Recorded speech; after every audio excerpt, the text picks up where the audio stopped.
নমস্কার বন্ধুরা, চম্পাস কিচেনে সবাইকে স্বাগত জানাই। আজকের রেসিপি হচ্ছে মূলোর শাক ভাজা। শীতের প্রাক মুহূর্তে কচি কচি মূলোর শাক ভাজা খেতে কিন্তু গরম ভাতের সাথে বেশ ভালো লাগে। খুব সহজেই রান্নাটা আমি কি করে করি, চলো তার রেসিপিটা চটপট দেখে নেওয়া যাক।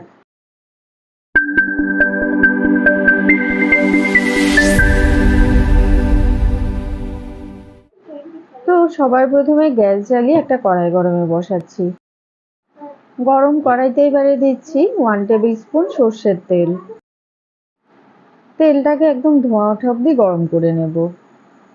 এবারে এর মধ্যে দিচ্ছি একটা শুকনো লঙ্কা আর তেজপাতা, 1/4 টিস্পুন কালো জিরে আর 5-6 কোয়া থেতো করে রাখা রসুন।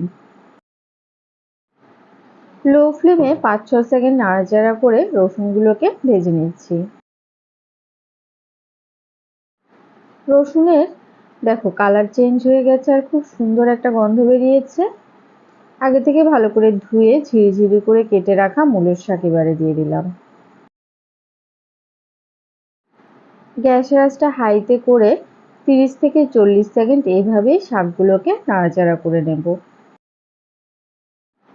আমাদের চ্যানেল চম্পাস কিচেনের রেসিপিগুলো যদি তোমাদের ভালো লাগে তাহলে অবশ্যই চ্যানেলটাকে সাবস্ক্রাইব করে নেবে এবং পাশে থাকা বেল আইকনটাকে প্রেস করে দেবে।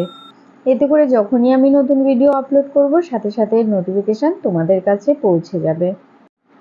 কথা বলতে বলতে হাই ফ্লেমে এইদিকে শাকগুলোকে আমি মোটামুটি 1 মিনিটের মতো জাল করে নিয়েছি। এর মধ্যেই দেখো শাকটা কিন্তু অনেকটা মজে গেছে আর শাক থেকে বেশ খানিকটা জলও বেরিয়ে এসছে। এইভাবে শাকগুলো হালকা মজে আসলে এর মধ্যে পরিমাণ মতো লবণ আর হলুদ গুঁড়ো দিয়ে দিতে হবে। দিলাম 3টে চেরা কাঁচা লঙ্কা। তাহলে কি হয়, লবণের পরিমাণটা ঠিকঠাক বোঝা যায়। মশলা ভালো করে শাকের সাথে মিশিয়ে নিয়ে গ্যাসের আঁচ একদম লোতে করে দিয়ে মোটামুটি 5-7 মিনিটের জন্য এটাকে ঢেকে দেব। 5-7 মিনিট ঢেকে সেদ্ধ করে নেওয়ার পরে দেখো শাকটা কিন্তু বেশ সুন্দর করে সেদ্ধ হয়ে গেছে আর বেশ ভাজা ভাজাও হয়ে গেছে। সবার লাস্টে কয়েক দানা চিনি দিয়ে দিচ্ছি, এতে করে মূলোর শাকের যে একটুখানি তেতো ভাব থাকে সেটা কেটে যাবে।